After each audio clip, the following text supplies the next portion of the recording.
नमस्कार मित्रांनो, आज आपण खूप दिवसानंतर खूप महिन्यानंतर भेटतोय. गेले काही दिवस वेगवेगळ्या व्यक्तिगत कार्यात अडकले असल्यामुळे मी कंटेंट तयार करू शकले नाही. असो, म्हणतात ना, जहाँ से भूले हैं वहीं से गिनना शुरू करना चाहिए. Let's resume our spiritual journey नाव.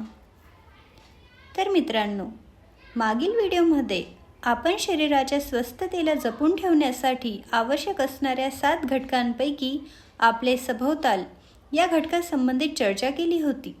आपण पाहिले होते की कशा रीतीने आपले सभोवताल आपली शारीरिक व मानसिक स्वस्थतेवर परिणामकारक असू शकते. आज आपण पुढचा घटक पाहूयात. आज आपण समजूयात की आपली दैनंदिन कार्यप्रणाली अर्थात आपली दिनचर्या आपल्यास कशा रीतीने आपले शारीरिक व मानसिक स्वास्थ्य जपण्यास सहाय्यक ठरू शकते ते.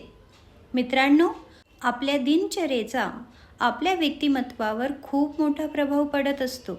आपले विचार, आपली कार्यक्षमता, आपल्यातील कौशल्य, आपली बुद्धिमत्ता, आपल्यातील सामाजिकता, आध्यात्मिकता या सर्वांवर आपल्या दिनचर्येचा प्रभाव नक्की पडतो. कारण आपले उठणे, बसणे, वागणे हे आपल्या रोजच्या सवयींनुसारच असते. आणि ह्या रोजच्या सवयी आपण दररोज आपला दिवस कसा व्यतीत करतो यांवर अवलंबून असतात. अर्थातच आपल्या दिनचर्येवर अवलंबून असतात. बऱ्याच वेळा आपण कोणतीही प्लॅनिंग न केल्यामुळे आपला दिवस निरर्थक करून टाकत असतो. त्यामुळे आपला मौल्यवान वेळ फुकट जातो.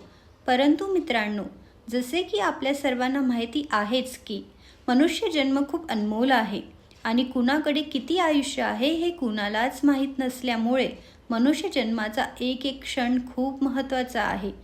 म्हणून आपण आपला वेळ प्रयत्नपूर्वक सार्थकी लावायला हवा. या मनुष्य जन्माचा व वेळेचा सदुपयोग करायलाच हवा. म्हणूनच आपल्याला आपली दिनचर्या पडताळून पाहावी लागेल. आपण आपला दिवस कसा घालवतोय याचे ॲनालिसिस करावे लागेल. तर मित्रांनो, आज आपण सर्वांनी आपल्या दैनंदिन स्केड्यूलची पडताळणी करून पाहायची आहे.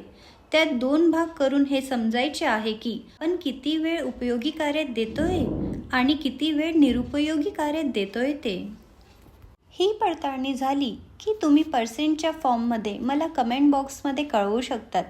For example 30% useful time, 70% useless time, likewise.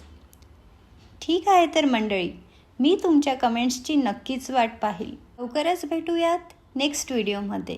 तोपर्यंत जय श्री कृष्ण. Keep smiling.